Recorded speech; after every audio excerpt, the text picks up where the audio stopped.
Hello, on se retrouve pour mon fameux récap lecture que je dois faire depuis un petit moment déjà. Donc je vous retrouve comme prévu enfin pour faire ce récap lecture. Je suis un tantinet énervée et à la fois super heureuse de vous retrouver. Énervée pourquoi? Parce que pile où j'ai mon après-midi de libre, même si j'ai plein de choses à faire, et ben en bas, juste en bas là de l'appartement, ils font des travaux. Ça m'énerve beaucoup parce que là par exemple il y a des bruits, je sais pas si vous les entendez, mais à la rigueur eux passent plutôt bien, mais des fois ça fait un bruit monstrueux. Et je suis obligée de faire je vais être obligée de faire des coupages, donc j'espère que vous m'en voudrez pas trop. Et j'espère que tout va bien se passer et qu'on arrivera au terme de cette vidéo. Donc le récap lecture c'est quoi? Ça va être rapidement, je l'espère, un récapitulatif de mes lectures depuis le mois de septembre, puisque le dernier update date du mois d'août. Donc je vais vous faire ce récap lecture pour pouvoir ensuite refaire mes update lecture correctement, parce que là il y a vraiment trop de livres. Je vais vous présenter ces livres là en deux parties. Je vais d'abord faire une partie coupée qui va être les parties livres de fac. Je vais vraiment pas mélanger les deux. Je vais vous parler rapidement des livres de fac que j'ai lus depuis le début de l'année. Bien évidemment je vous mets quelque part par là où je vais me débrouiller avec YouTube, je sais pas, chercher peut-être en barre d'infos, je vais me débrouiller. À partir de quand je parle de mes lectures plaisir, voilà. Comme ça, si ça vous intéresse pas les lectures de fac, je vous invite directement à sauter sur mes lectures plaisir et à ne pas vous embêter bien sûr. Même s'il y a des livres de fac qui m'ont beaucoup plu, hein, c'est pas pour ça que lectures plaisir, ce ne sont pas que des lectures plaisir, parce que dans mes lectures plaisir, il y a des livres que j'ai moins aimés, donc... Enfin bon, donc c'est parti, on passe d'abord aux lectures de fac. Donc un des premiers livres que j'ai lu cette année est Regarde les lumières mon amour de Annie Ernaux, dans la collection Me raconter la vie de chez Say, ça coûte 5,60 €. Je vous l'avais présenté dans mon book haul. C'est la première fois que je lis un livre d'Annie Ernaux, mais j'espère que ce ne sera pas la dernière parce que j'ai beaucoup aimé ce petit livre. Et ça se passe sous forme de journal entre le peut-être fin décembre 2012, si je ne me trompe pas.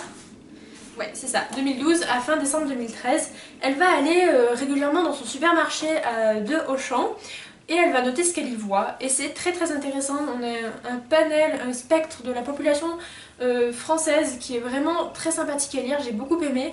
Ça relève beaucoup de questions, par exemple un peu de racisme parfois peut-être, mais ça relève un peu ce côté-là, ça relève certaines questions de la catégorisation des genres par exemple, donc je dois faire un exposé sur comment les genres sont différenciés, donc hommes-femmes, et ça en parle beaucoup à un moment donné, enfin c'est très intéressant et je vous conseille à lire si vous vous posez ces questions de société-là. J'ai ensuite dû lire Oedipe Roi de Sophocle, publié chez le livre de poche.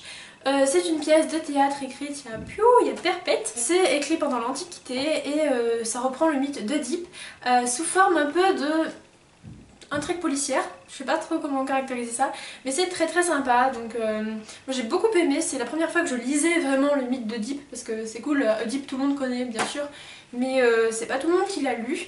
Et c'est chose faite et je vous le recommande également. Ça m'a beaucoup plu. C'est pas si compliqué, c'est très court, ça fait 90 pages à peu près à lire.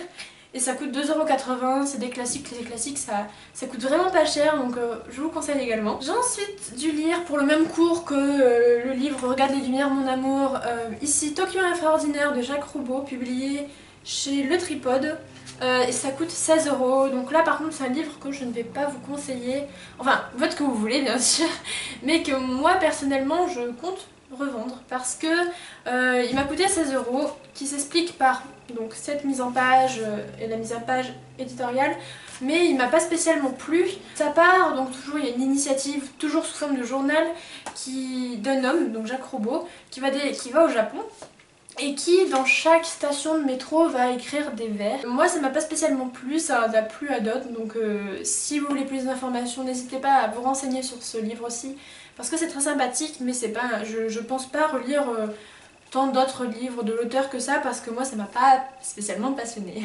Cette fois-ci je vous présente un livre que j'ai beaucoup aimé, il s'agit de La mort d'Ivan Ilitch de Léon Tolstoï, publié chez Librio Littérature pour 2 €, et là je vous le conseille à fond, pareil pour le prix, mais disons que j'ai toujours eu envie de lire du Tolstoï, surtout Anna Karénine, donc s'il y en a parmi vous qui ont lu Anna Karénine, bah, n'hésitez pas. Comme ça au moins essayez de me convaincre et tout, parce que là le gros pavé me fait un peu peur, je dois dire. Et puis disons que ma prof m'a carrément spoilé. Les profs à la fac vous spoilent. Sur tout et n'importe quoi. Même encore qu'ils vous spoilent sur les livres que vous êtes en train de lire. Ça c'est tout à fait compréhensible, il fallait juste que je le finisse plus tôt. Mais sur tous les autres livres de l'auteur, non, non, non, c'est mesquin, c'est pas gentil, c'est méchant. Voilà, très méchant.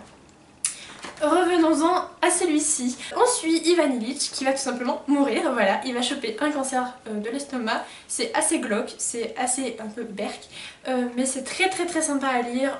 En fait, pour du Léon Tolstoï, je m'attendais à pire. Et ça se lit super bien.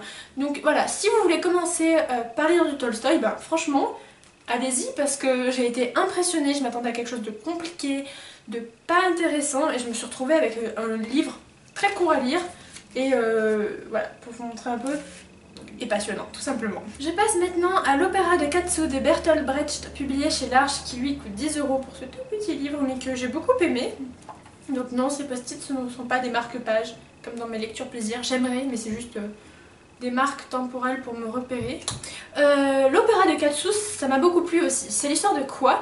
C'est l'histoire de Madame et Monsieur Petchoum qui sont à Londres dans un quartier de Soho il y a peut-être 50 ans. Ils tiennent une boutique pour les mendiants, donc les mendiants peuvent aller dans cette boutique pour avoir des costumes de mendiants et en fait la ville de Londres est divisée en secteurs et ouais, en fait c'est super ingénieux je trouve, c'est franchement génial comme idée.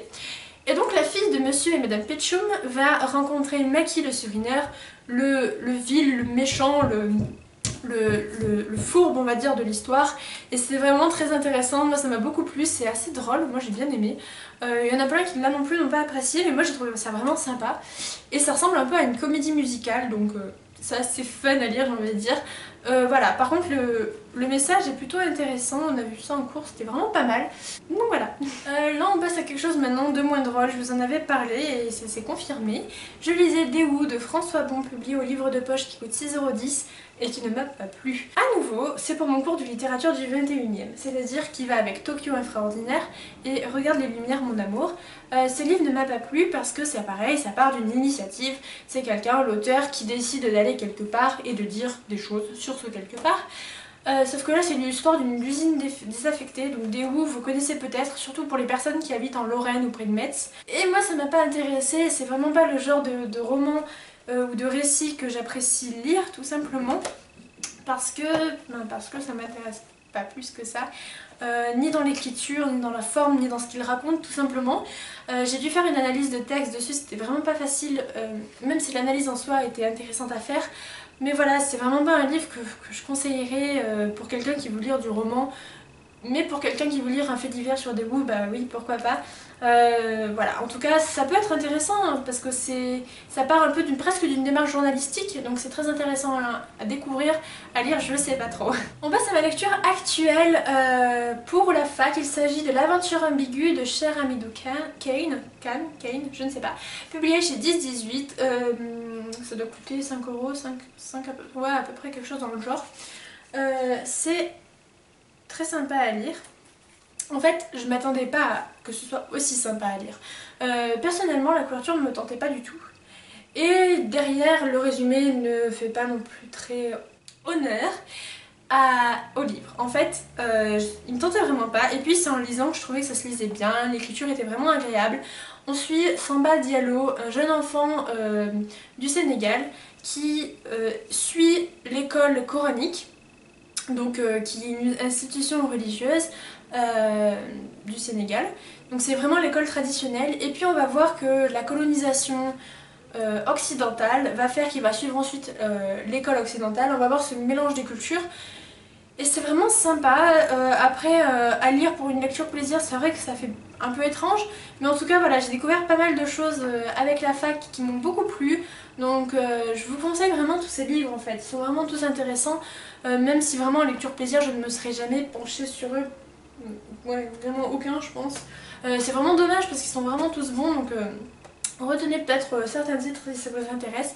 Et bien sûr, si vous voulez plus d'informations concernant les livres, n'hésitez pas à me les poser en commentaire et je vous répondrai avec plaisir. J'allais juste oublier aussi un livre que j'ai lu en début d'année. Il s'agit de L'abuseur de Séville de Tirso de Molina et c'est publié chez Aubier, je crois. Je l'ai emprunté à la bibliothèque parce qu'il coûtait 16 € aussi. Et je vous le conseille aussi parce que ça m'a beaucoup plu. C'est tout simplement l'histoire originale de Don Juan. C'est très sympathique à lire. Voilà, moi ça m'a beaucoup plu également.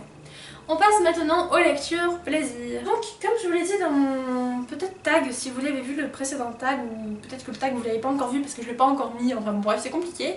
Quand j'ai déménagé à Lyon, j'étais en pleine panne de lecture et je me suis retrouvée toute seule à l'appartement, éloignée de tout, j'avais pas encore cours, c'était un peu la misère. Et mon copain m'a tout simplement dit, lis le livre que tu es sûr d'aimer, mais prends les livres que tu veux.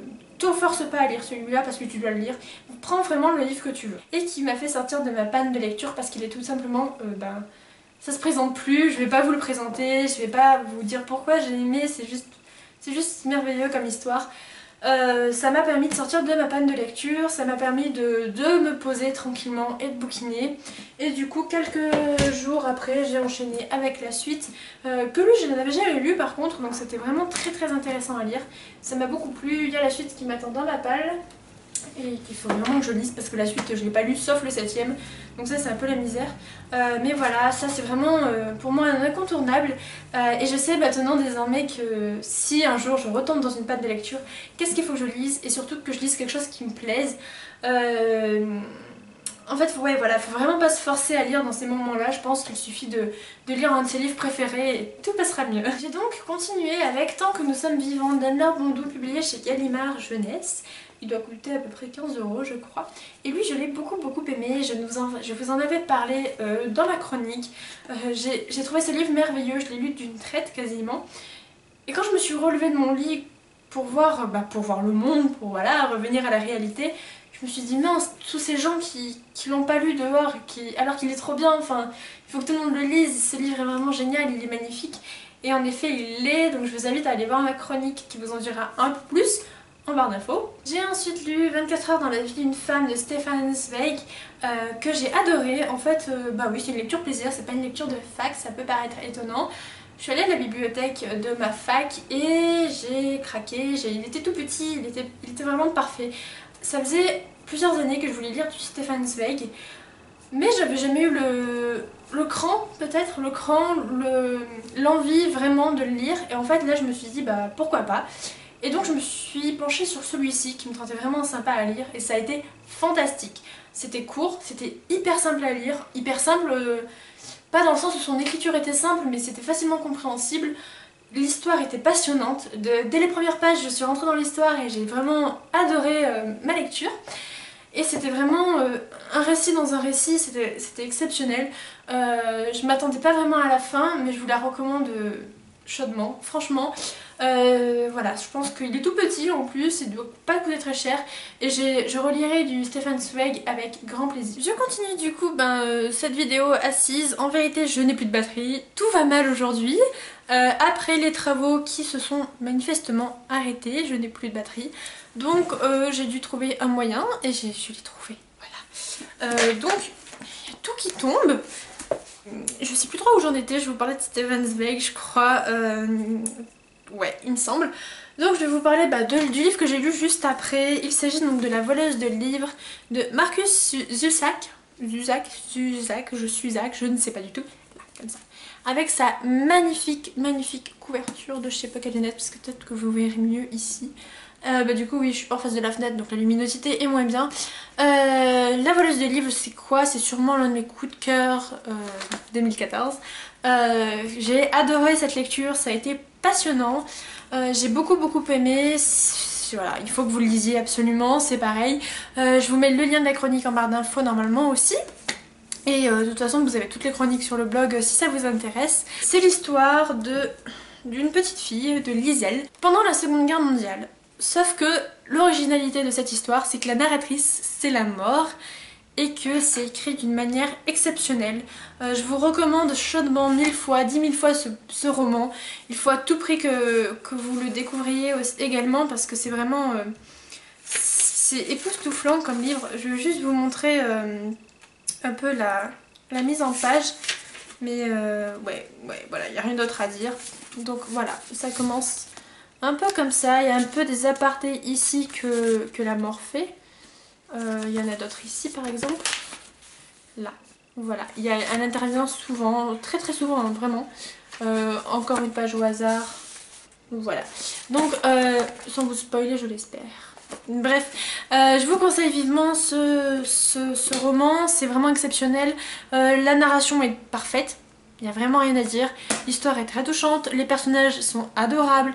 On apprend une vision de l'Allemagne nazie qu'on n'imaginait vraiment pas, puisqu'on est du côté allemand, et ça fait du bien, vraiment, d'avoir une vision différente des choses.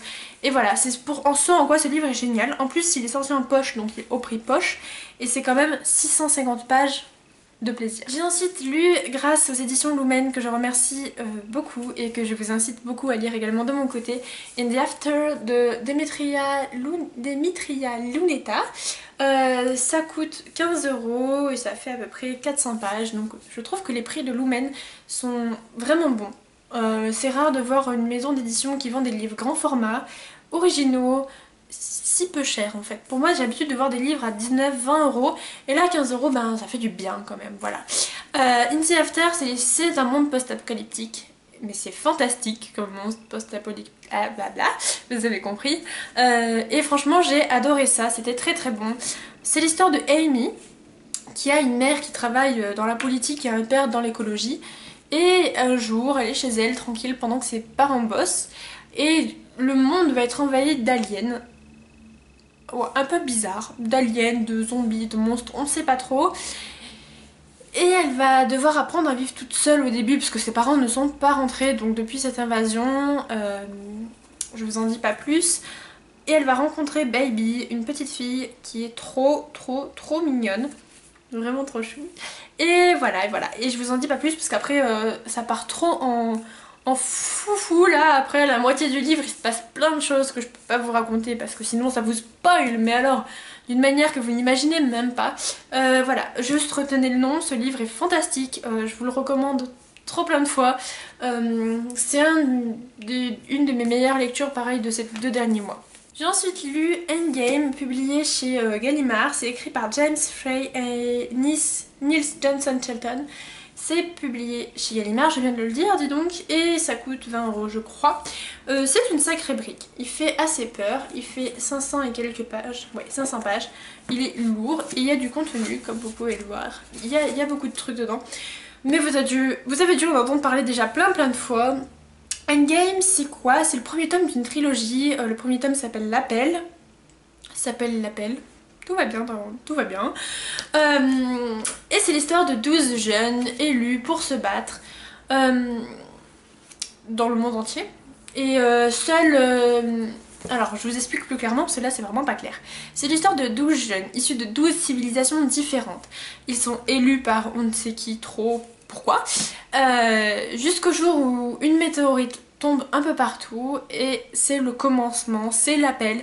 Et ces jeunes 12 élus sont donc destinés à se battre les uns avec les autres. Ils sont de religions différentes, de couleurs de peau différentes, de croyances différentes, de cultures différentes, de manières de vivre différentes. Ils vont devoir se battre et seul l'un d'entre eux, normalement devrait survivre. Et seule la civilisation de cette personne ne restera. Donc on a plusieurs personnages auxquels on s'attache plus ou moins. Bien évidemment l'auteur met l'accent sur certains personnages plus que d'autres. Je sais pas comment...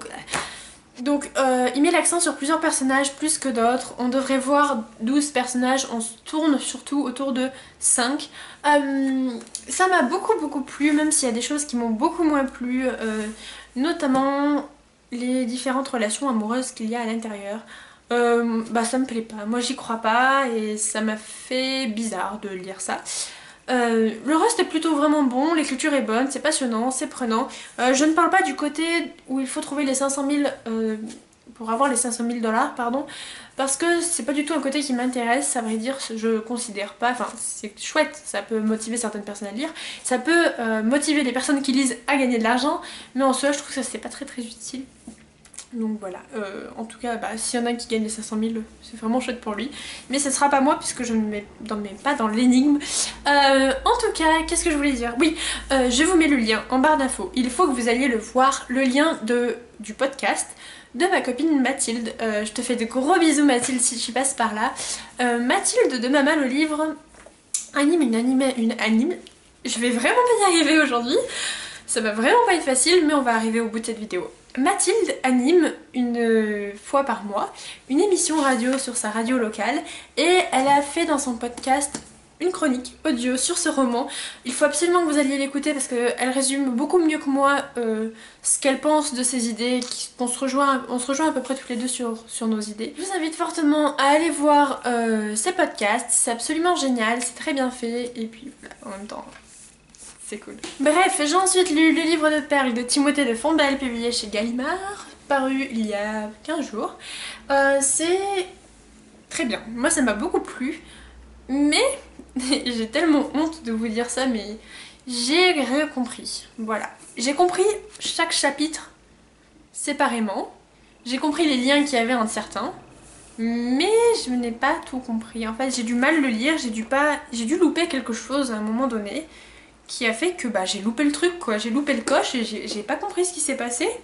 J'ai bien saisi qu'il y avait des mondes un peu différents, tout ça, mais voilà, moi ça, j'ai pas compris du tout. Ça n'a pas du tout empêché de pas aimer le livre, c'est la première fois que quand je comprends pas un livre que je l'aime quand même. Et du coup c'était vraiment très intéressant, je l'ai aimé, pourquoi? Pour l'écriture de l'auteur tout simplement. Timothée de Fontbelle a déjà sa réputation d'auteur, à la plume très poétique, très belle, et donc ce n'est pas moi qui va agrandir cette réputation qu'il a déjà. Mais voilà, je pense que ce livre a gagné un prix il y a quelques jours et je pense que c'est très mérité parce que ce livre est vraiment bon, mais je pense que l'alchimie n'a pas très bien fonctionné avec moi, ou alors elle a fonctionné bizarrement. Il manquait un ingrédient où il y en avait un en trop qui a fait un peu fait de la fumée bizarre et que du coup qui a fait que j'ai été toute floue, toute embrouillée dans mon esprit quand je l'ai lu. Du coup je sais pas trop quoi penser de ce livre, je sais pas si il faut que je vous le conseille ou pas, je sais pas trop, je pense, parce que c'est très bien, mais moi j'ai pas tout compris, voilà, c'est tout. Je vous parle maintenant de ma lecture actuelle que j'apprécie beaucoup. Il s'agit de Half Bad de Sally Green. C'est publié chez Penguin parce que moi c'est la version anglaise tout simplement. L'auteur sera au salon du livre de Montreuil le week-end prochain, selon quand est-ce que cette vidéo est publiée, le 29 novembre et le 30 aussi je crois. Moi j'y vais le 29, donc elle y sera le 29. Je compte bien lui faire les dédicacés parce que j'adore ce bouquin, franchement c'est génial. Apparemment il y a plein d'avis négatifs ou mitigés, pour l'instant moi j'adore. Il faut que je vous montre le marque-page de ma copine, le livre ouvert, voilà, Michaela. Si tu passes par là Michaela, coucou. J'ai utilisé son marque-page parce que pour les couleurs surtout, je trouve que ça fait bien, j'aime bien les petits rubans comme ça, bref. Ashbat c'est quoi? C'est l'histoire de Nathan qui est mi-sorcière blanche, mi-sorcière noire.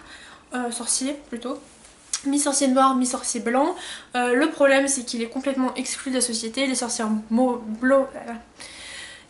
noires sont mauvaises, les sorcières noires sont méchantes, sont cruelles, doivent partir de la société, et donc on comprend pas trop ce qui lui arrive, pourquoi il lui arrive tout ça. Enfin, c'est vraiment très intéressant.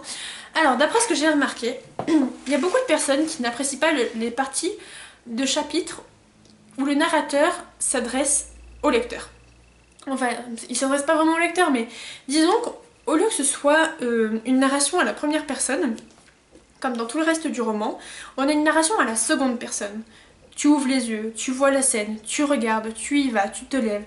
Et moi je trouve ça fantastique, je trouve ça génial. Voilà, je me dis si un jour je dois écrire un livre, je le ferai tout en dessus, parce que déjà je trouve qu'en jeu c'est prenant, enfin quand on lit un livre avec jeu, on est tout de suite dans la tête du personnage. Mais alors en dessus, on est le personnage. Je trouve ça vraiment absolument génial.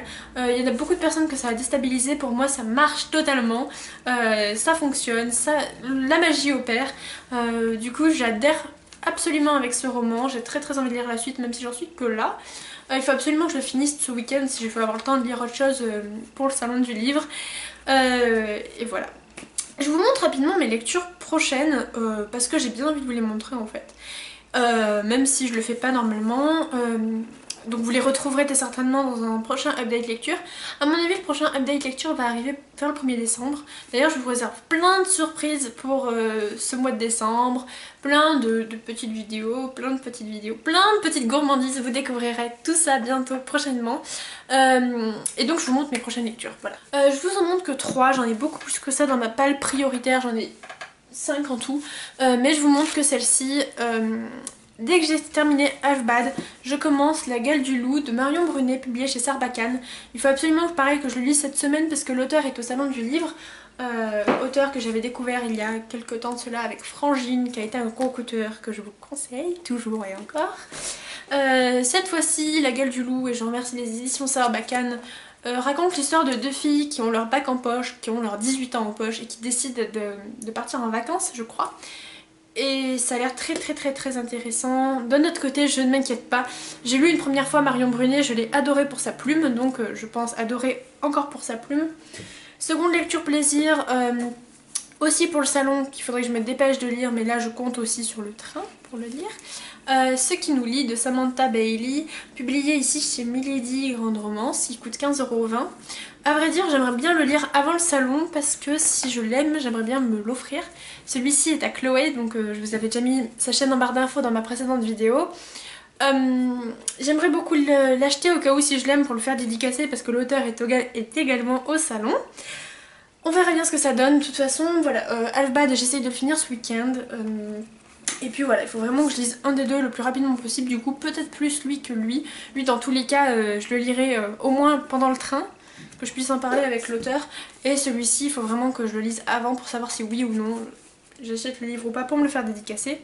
Et enfin, je vous présente rapidement ma prochaine lecture de fac, ma dernière lecture de fac du semestre, parce que mes partiels sont dans 3 semaines.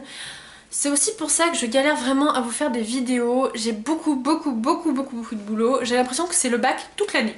Voilà, toute l'année, je bosse autant que pour le bac, si ce n'est plus. Du coup, c'est vraiment très... Ouh, je fais tout bouger. C'est vraiment très difficile de vous faire des vidéos, de prendre le temps de les éditer, de bloguer. Alors ça, c'est encore pire.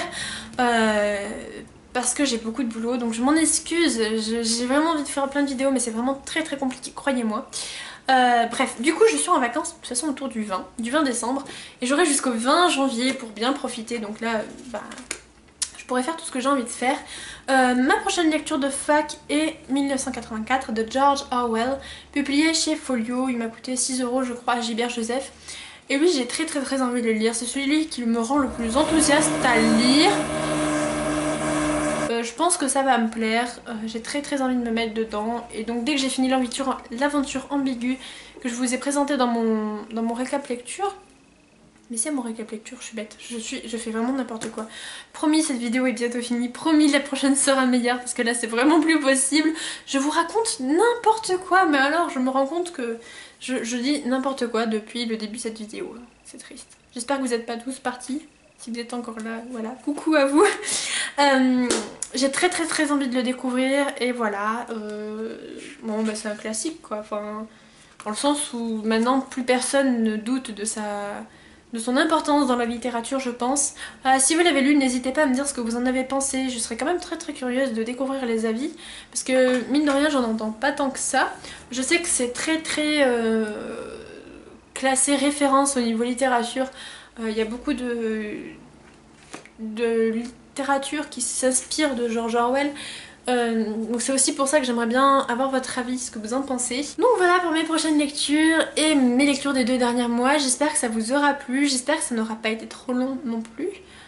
Et que ça enregistre bien, oui ça enregistre. Je m'excuse aussi pour cette vidéo, ça a vraiment été le bazar complet. Mais j'avais très envie de vous la faire, voilà. On se retrouve lundi pour la vidéo Salon du Livre. Je vous parle de mon programme, des conférences que je compte faire, des gens que je compte rencontrer, tout ça dans une vidéo exprès Salon du Livre de Montreuil en J-7 ou J-6 peut-être, avant le salon, quel livre je vais faire dédicacer, tout ça. Donc on se retrouve très prochainement pour cette vidéo le lundi là, et on se retrouve le dimanche 30 novembre, pardon, pour une vidéo récap. Et une vidéo blabla, et une vidéo surprise que je vous réserve depuis pas mal de temps. J'espère que ça vous plaira. Et on se retrouve aussi très prochainement pour des tas d'autres vidéos. Bye!